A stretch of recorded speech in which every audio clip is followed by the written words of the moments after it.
अभी की क्लास में हम लोग को पढ़ना है जैव व्यवस्था के विभिन्न स्तर। जैव व्यवस्था जो जीवों का व्यवस्था है उसका विभिन्न स्तर, विभिन्न लेवल क्या क्या होता है उसके बारे में हम लोग चर्चा करेंगे। सभी जीवों में जीवन की एक निश्चित व्यवस्था होती है। जीवन जीने का एक अलग व्यवस्था, निश्चित व्यवस्था सभी जीवों में देखने को मिलता है। और इसी के फलस्वरूप जीवों में जीवन संबंधी विभिन्न कार्यों को संपन्न करने की क्षमता भी होती है। जीवन में अलग अलग कार्य करने की क्षमता भी उसमें उत्पन्न किया गया है। जैव व्यवस्था के भिन्न भिन्न स्तर होते हैं। कोशिकाएं सभी जीवों की संरचनात्मक और क्रियात्मक इकाइयां माना जाता है। मतलब सबसे स्ट्रक्चरल और सबसे छोटा इकाई जो किसी भी जीव का होता है वो क्या होता है? कोशिका ही होता है, जिसको इंग्लिश में हम लोग सेल कहते हैं। संगठन के विभिन्न पदानुक्रम स्तरों में कोशिकाएं मिलकर उत्तक और उत्तक मिलकर अंग बनाते हैं। तो सबको पता है कि जो हम लोग देखते हैं कि जो भी जीव होते हैं सबसे छोटा इकाई जो होता है किसी भी जीव का वो क्या होता है? कोशिका होता है। तो वही कोशिका आपस में मिलके उत्तक का निर्माण करता है। वही कोशिका क्या करता है? आपस में मिलके उत्तक का निर्माण करता है। और वही उत्तक आपस में मिलके किसका निर्माण करता है? तो अंग का निर्माण करता है। और वही अंग मिलके अंग तंत्रों का निर्माण होता है। अंग तंत्र से पूरे शरीर, अंग तंत्र मिलकर पूरे जीव का निर्माण होता है, किसी भी जीव का। जैसे व्यवस्था के उच्चतर स्तर में जीवों के समूह का समष्टि या आबादी जीव समष्टियों से समुदाय, समस्त एवं समुदाय एवं उनके चारों ओर स्थित अजैय वातावरण से पारस्परिक तंत्र या परितंत्र, इकोसिस्टम एवं समस्त परितंत्र समूह के रूप में मिलकर जीव मंडल का निर्माण करते हैं। जब अगर हम लोग बात करते हैं कि जब एक समष्टि में उसमें जीव है, जीव में कुछ अजीव चीज़ है, कुछ भौतिक चीज़ है, सब एक दूसरे को मिलकर जो निर्माण करते हैं उसको ही हम नाम देते हैं जीव मंडल, जिसको हम लोग बायोस्फीयर के नाम से भी जानते हैं। अब यहाँ पर स्तर को यहाँ पर देख सकते हैं। एटॉमिक लेवल सबसे छोटा, उसके बाद मोलिक्यूल लेवल, मोलिक्यूल से कोशिका का, सेलुलर मतलब कोशिका का निर्माण होता है। कोशिका से उत्तक, उत्तक से ऑर्गन, ऑर्गन मतलब हो गया अंग, अंग से अंग तंत्र, अंग तंत्र के बाद पूरा एक इंसान का, पूरा एक जीव का निर्माण हो जाता है। और फिर उसका समष्टि का निर्माण होता है। समष्टि मतलब उसका पॉपुलेशन बढ़ते जाता है। और उस पॉपुलेशन में सिर्फ वही जीव नहीं रहता है, उसमें फिर पेड़ पौधा आता है। सब यहाँ बकरी का चीज़ें दिया है, जिसको हम लोग कम्युनिटी कहते हैं, जिसको इंग्लिश में समुदाय कहते हैं। जब इसके अंदर सब चीज़ आ जाता है उसको हम लोग बायोलॉजिकल शब्द में समुदाय के नाम से जानते हैं, जिसमें पेड़ पौधा भी रहेगा, पेड़ बकरी भी रहेगा, सारा जीव इकट्ठा जब रहेगा, एक साथ रहेगा, उसको हम लोग समुदाय के नाम से जानते हैं। जब ये पूरा तैयार हो जाता है, अब यहाँ पर देख सकते हैं इकोसिस्टम में मछली भी है, पेड़ पौधा भी है, तो अलग अलग जीव रहते हैं जो एक दूसरे को खाते हैं। अब पूरा बायोस्फीयर में सब चीज़ आ जाता है, पेड़ पौधा पहाड़ सब चीज़ मिलाकर हम लोग क्या कर देते हैं? उसको बायोस्फीयर के नाम से जानते हैं। हम लोग बायोस्फीयर के नाम से जानते हैं। प्रत्येक स्तर पर इकाइयाँ आपस में मिलकर रहती है। तो प्रत्येक स्तर पर जो इकाइयाँ होती है आपस में मिलकर रहती है और मिलकर कार्य करती है।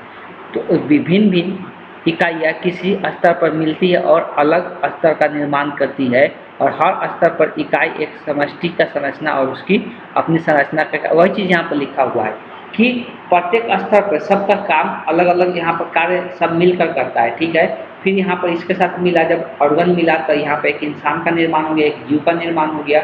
जब जीव आपस में मिला तो एक समष्टि का निर्माण हो गया। जब समष्टि पेड़ पौधा अलग अलग चीज़ें जब आपस में मिले तो उसको एक क्या बोल रहे हैं हम? तो एक हम लोग उसको समुदाय बना दे रहे हैं कि एक समुदाय का निर्माण हो गया। और समुदाय के साथ उसमें सब चीज़ आ गया, जैसे कि पेड़ पौधा, पानी, जल, निर्जीव चीज़ भी आ गया, उसको हम लोग इकोसिस्टम कहते हैं। और जब इकोसिस्टम के बाद इसमें सब और चीज़ें ऐड हो जाता है, पेड़ पौधा घास फूस पहाड़ वगैरह सब चीज़ ऐड हो जाता है एक ही साथ, तो उसको हम लोग क्या कह देते हैं? जैव व्यवस्था कहते हैं या बायोस्फीयर के नाम से हम लोग जानते हैं। यही सारी चीज़ें इसमें डिटेल में फिर से लिखा हुआ है।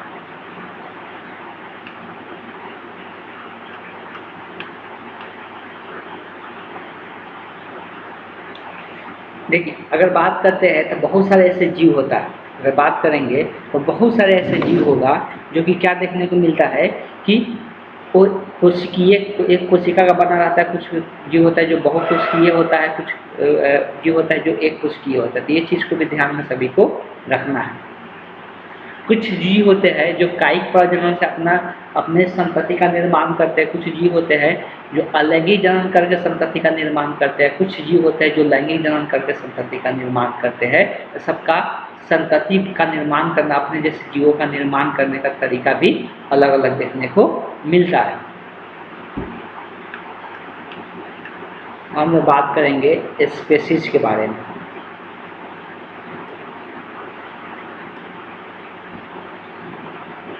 स्पेसीज क्या होता है उसके बारे में थोड़ा समझने की कोशिश हम लोग करते हैं। धरती पर विभिन्न प्रकार के जीव दिखाई पड़ते हैं। एक प्रकार के जीव देखने में एक समान दिखते हैं, जैसे हम आप या अन्य मनुष्य या सब एक ही तरह के हैं और जीवन विषय कार्यों में परस्पर सहयोग करते हैं। तो जैसे एक तरह का जीव देखते हैं तो एक ही तरीका के सब कुछ दिखाई देते हैं, लेकिन अलग अलग जीव का बनावट अलग अलग होता है। तो अंतर्जनन द्वारा अपनी जैसे संतति का उत्पत्ति कर सकते हैं। जब एक ही प्रकार के जीव दिखाई देता है, जैसे मनुष्य का बात हो रहा है, तो उसमें अपने आप में क्या कर सकते हैं, अंतर्जनन करके संतति का निर्माण कर सकते हैं। अतः आप, हम और अन्य मनुष्य भी सामूहिक रूप से एक खास जाति का निर्माण करते हैं। तो पूरा मनुष्य को क्या कहेंगे, एक जाति बोलेंगे। मनुष्य को क्या कहेंगे, एक जाति बोलेंगे। इसका नाम होता है मनुष्य का जो साइंटिफिक नाम होता है उसको हम लोग बोलते हैं होमो सैपियंस के नाम से जानते हैं। और मनुष्य को क्या बोला जाता है, होमो सैपियंस के नाम से जाना जाता है। इसी प्रकार आम के वृक्ष, गुलाब के पौधे, मटर के पौधे आदि सभी जीव एक खास जाति के होते हैं। ये सब का अलग अलग जाति होता है। गुलाब एक अलग जाति का कहलाएगा, आम का पौधा एक अलग जाति का कहलाएगा, मटर का पौधा एक अलग जाति का कहलाएगा। संक्षेप में एक ही प्रकार के जीवों को जो जीवन विषयक कार्यों को परस्पर सहायक है और अंतर्जनन कर सकता है, उसको हम लोग जाति या स्पेसीज के नाम से जानते हैं। अब स्पेसीज का मतलब क्या हो गया, जाति का मतलब क्या हो गया, दोनों का मतलब सेम ही होता है। जब उन दोनों के बीच में अगर संबंध बनता है और उससे नए जीवों का निर्माण हो जाता है, तो उसको हम लोग बोलते हैं उसको बोलते हैं स्पेसीज बोला जाता है या जाति बोला जाता है। या दूसरे शब्दों में बोलते हैं अंतर प्रजनन कर सकते हैं, अंतर जनन कर सकते हैं, मतलब अपने में परस्पर जनन कर सकते हैं, तभी उसको हम लोग बोलते हैं कि वो एक स्पेसीज है या एक जाति है। ठीक है, जाति बोला जाए या स्पेसीज बोला जाए, दोनों का मतलब यहाँ पे सेम है।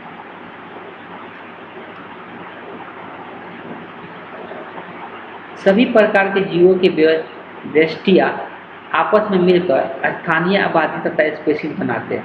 तो सभी प्रकार के व्यष्टि या इंडिविजुअल आपस में मिलकर एक स्थानीय आबादी का निर्माण करते हैं तथा स्पेसीज बनाते हैं। इसके अलावा कुछ जानवरों में अन्य संरचनात्मक इकाई जैसे कुटुंब या झुंड तथा कबीले भी होते हैं। तो कुछ जानवरों में ऐसा देखने को मिलता है, झुंड देखने को मिलता है या कबीले भी बोला जाता है।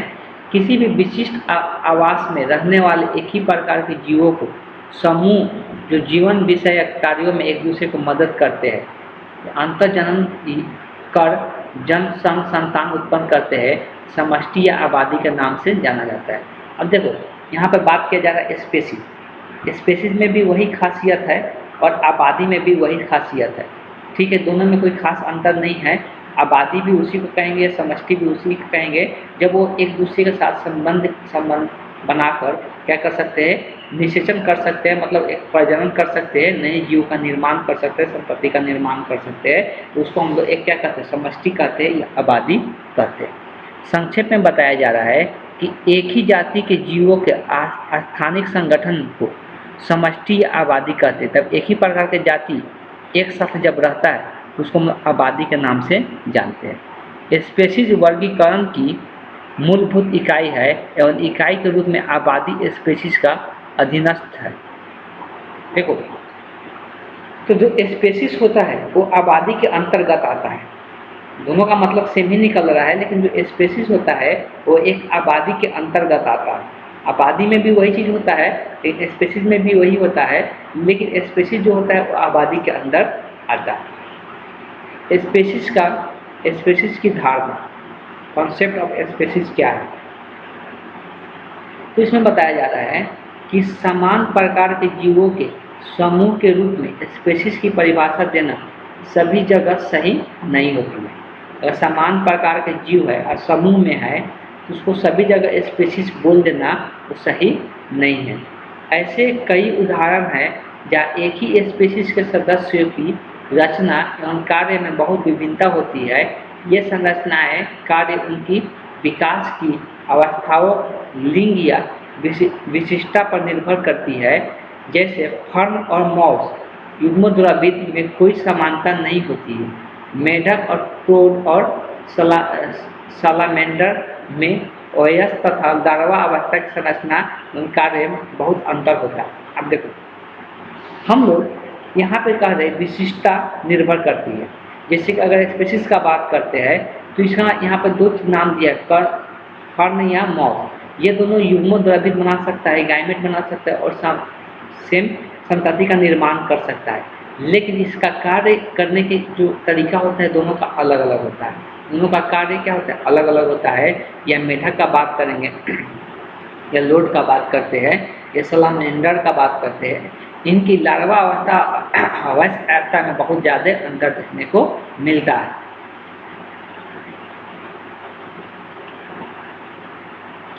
आगे दिया हुआ है द्विरूपता एवं बहुरूपता। अब ये क्या है इसको हम लोग समझने की कोशिश करते हैं।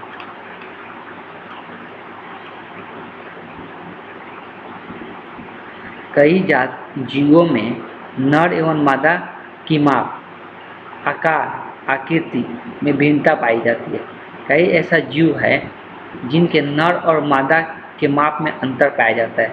नर का माप अलग होता है, मादा का माप अलग होता है, उसका आकार अलग होता है, उसकी आकृति अलग होता है। नर और मादा में विभिन्नता जो पाया जाता है, जैसे पुरुष और स्त्री, गाय और बैल। गाय और बैल में ऑब्वियस है कि अंतर देखने को मिलता है, पुरुष और स्त्रियों में भी अंतर होता है। एक ही जीव के दो रूप होने पर उसे द्विरूपता कहा जाता है। एक ही जीव के जब दो रूप देखने को मिलता है तो उसको द्विरूपता कहते हैं। जैसे इंसान का बात करेंगे तो उसमें पुरुष और स्त्री अलग अलग दिखते हैं। जैसे कि बैल का बात करें तो बैल और गाय उसमें अलग अलग दिखते हैं।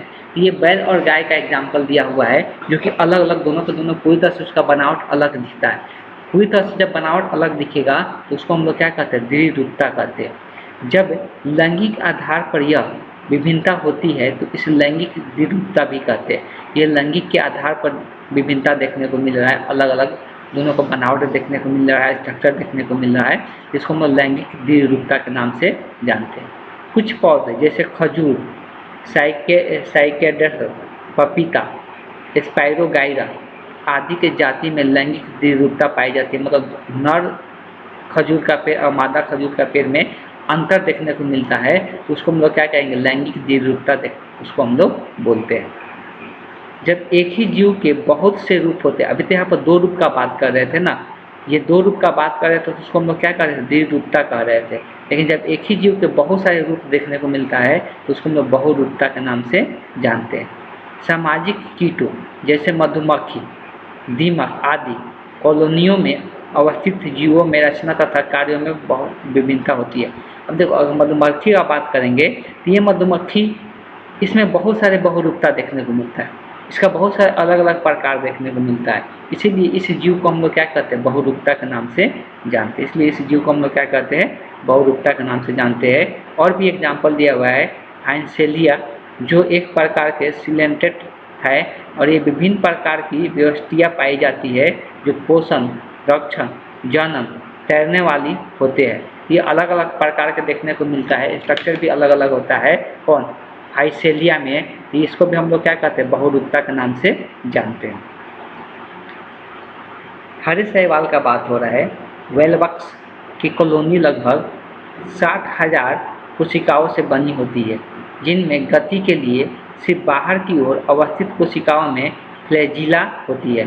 देखो, शैवाल का बात हो रहा है तो शैवाल वाक्स जो होता है इसमें इसका कोशिका का बात करेंगे तो लगभग 60,000 कोशिका होता है, लेकिन इसको गति करने के लिए एक बाहर में एक ही कोशिका देखने को मिलता है, जो क्या नाम दिया जाता है, फ्लैजीला होता है। कुछ भीतरी कोशिकाएं सिर्फ जनन में भाग लेती है, तो इसका जो भीतर का कोशिका होता है जनन में भाग लेता है, जबकि अन्य कोशिकाएं कायी कार्य के लिए होता है। कायी कार्य मतलब अपने शरीर का जो कार्य होता है वो सब करने के लिए बाहर का जो कार्य होता है। बहुत से पौधों में फूलों के रंग बहुरूपता दिखती है। बहुत सारे ऐसा फूल होता है, फूल का पेड़ होता है, जो कि पौधा तो एक ही है लेकिन उसका फूल का कलर अलग अलग होता है। उसको भी हम लोग क्या कहते हैं, बहुरूपता के नाम से जानते हैं। कुछ स्पीशीजों या जातियों के विभिन्न प्रकार के व्यष्टियों में विभिन्न गुण पाए जाते हैं। कुछ ऐसा भी होता है कि जो अलग अलग एक ही प्रकार की जाति होगा लेकिन उसमें विशिष्ट गुण होगा, मतलब विशिष्टियों में भिन्न भिन्न गुण देखने को मिलता है, अलग अलग गुण देखने को मिलता है। ऐसा भी हम लोग को देखने को मिलता है।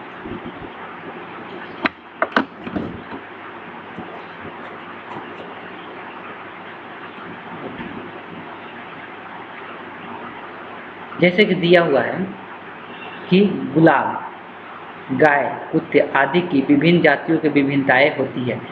कुत्ते का भी देखोगे तो बहुत अलग अलग प्रकार के जाति देखने को मिलेगा। कुछ कुत्ता को देखकर भी नहीं पहचान में आता है। तो इस तरह से हम लोग इसको क्या कहते हैं, बहुरूपता कहते हैं। ऐसे हम लोग जातियों को बहुरूपता कहते हैं। लेकिन अलग अलग दिखने वाले सदस्य आबादियाँ आपस में अंतर प्रजनन कर सकती है। अलग अलग दिखता है लेकिन इनके बीच में अंतर प्रजनन कर सकते हैं, इसलिए इसको हम लोग आबादी कहते हैं या समष्टि के क्या बोलते हैं, स्पेसीज के नाम से जानते हैं। इसलिए कि ये अंतर प्रजनन कर सकते हैं। अंतर प्रजनन मतलब ये अपने में प्रजनन कर सकते हैं, भले ही ये अलग है, दिखने में अलग है लेकिन कर सकते हैं। जबकि विभिन्न जातियों के विशिष्टियों के बीच अंतर प्रजनन नहीं होती, लेकिन अलग अलग जाति कभी भी रहेगा, उन दोनों के बीच में कभी भी अंतर प्रजनन नहीं होगी। ठीक, चाहे वे दिखने में एक जैसा क्यों ना हो, फिर भी उसके बीच में अंतर प्रजनन नहीं हो। कहने का मतलब ये है कि पौधा समझा देते हैं। मान लें कि आम का पौधा है, आम के भी पौधा में बहुत सारे अलग अलग पौधा है, एक लीची का पौधा है। तो ऐसा थोड़ी ना होगा कि आम के पौधे का परागकण लीची के पौधे के स्त्री के सर तक पहुंच गया, दोनों के बीच में निषेचन करके बीज का निर्माण कर लेगा। ऐसा तो संभव नहीं है। तो वही चीज़ यहाँ पर बोला जा रहा है कि इनके बीच में अंतर प्रजनन नहीं होता है जब अलग जाति रहता है तब। इससे यह निष्कर्ष निकलता है कि स्पेसीज निकट संबंधित एक वर्ग है जिससे संरचनात्मक और क्रियात्मक समानता होती है और प्रकृति में ये आपस में अंतर प्रजनन कर सकते हैं। स्पेसीज उसी को बोलेंगे जो आपस में क्या कर सकता है, अंतर प्रजनन कर सकता है। अंतर प्रजनन नहीं करेगा तो उसको आप स्पेसीज नहीं कहेंगे। लेकिन अन्य वर्गों में जीवों से अंतर प्रजनन वो नहीं कर सकता है, उसको हम लोग एक स्पेसीज के नाम से जानते हैं।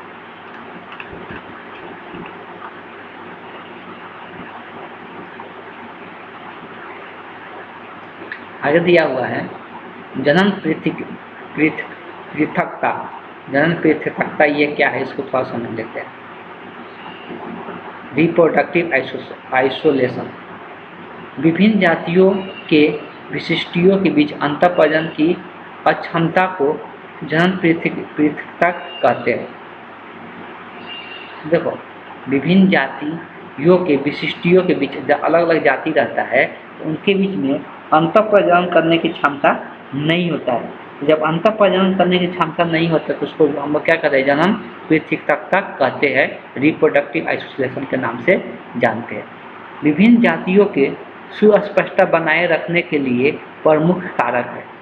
प्रयोगशाला में दो विभिन्न स्पीशीज के अंतर प्रजनन हो सकते हैं, ये चीज़ बताया जा रहा है। लेकिन प्रयोगशाला में हम लोग क्या कर सकते हैं, दो अलग अलग स्पीशीज के बीच में अंतर प्रजनन कर सकते हैं, लेकिन ऐसे नॉर्मली नेचुरली पॉसिबल नहीं है। लेकिन प्राकृतिक में अंतर जातीय अंतर प्रजनन बायोलॉजिकल तथा पर्यावरणीय अवरोधों के चलते संभव नहीं हो सकता है। लेकिन जो प्राकृतिक में ऐसा पॉसिबल नहीं है कि दो अलग अलग जातियों के बीच में अंतर प्रजनन करा दें।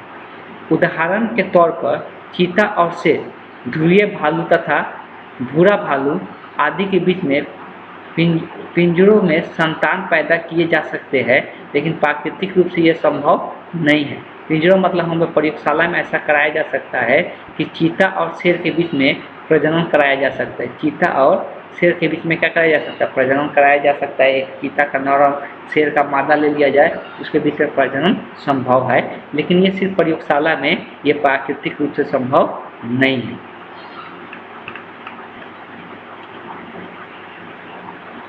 आगे दिया है स्पेसीज की उत्पत्ति। स्पेसीज जो है उसका निर्माण कैसे हुआ। आप जानते हैं कि प्रारंभिक जीवों से नई नई स्पेसीज उत्पत्ति होती गई। शुरुआत में जो जीव बना उसी से नए नए जीवों का निर्माण होते गया। विभिन्न प्रकार के भौतिक अवरोध जैसे समुद्र, मरुस्थल, ऊंचे पर्वतों आदि के बीच में आ जाने से स्पेसीज अलग हो जाती है और उनके बीच अंतःप्रजनन होना संभव नहीं होता है। अब दूसरी दूरी की वजह से भी जन्म बाधा होती है। प्रारंभ में ही अगर इन बाधाओं को किसी तरह हटा दिया जाए तो अंतःप्रजनन हो सकता है, लेकिन बहुत लंबे समय तक जन्म पृथकता होने से अंतःप्रजनन क्षमता खत्म हो जाती है और धीरे धीरे वातावरण के अनुरूप रचना कार्य रहने की रीतियों के अलग अलग होने लगते हैं और यही विभिन्नताएं अधिक हो जाती है और उससे नई स्पीशीज की उत्पत्ति होती है।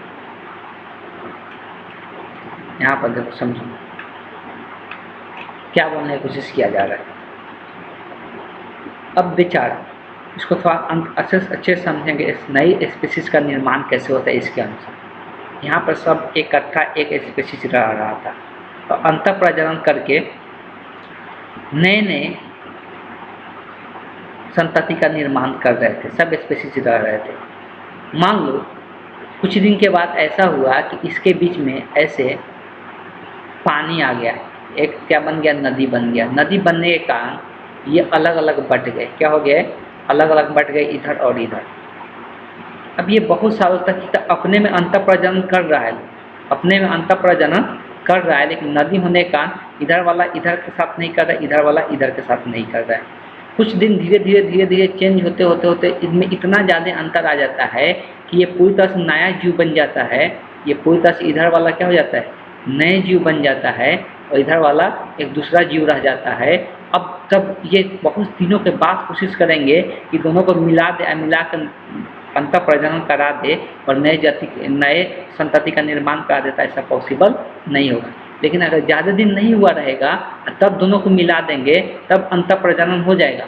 लेकिन बहुत ज़्यादा दिन हो गया रहेगा, दोनों को मिलाएंगे तो उसके बीच में अंतःप्रजनन नहीं होगा। इस बात को ध्यान में रखना है। बात समझ में आ गया?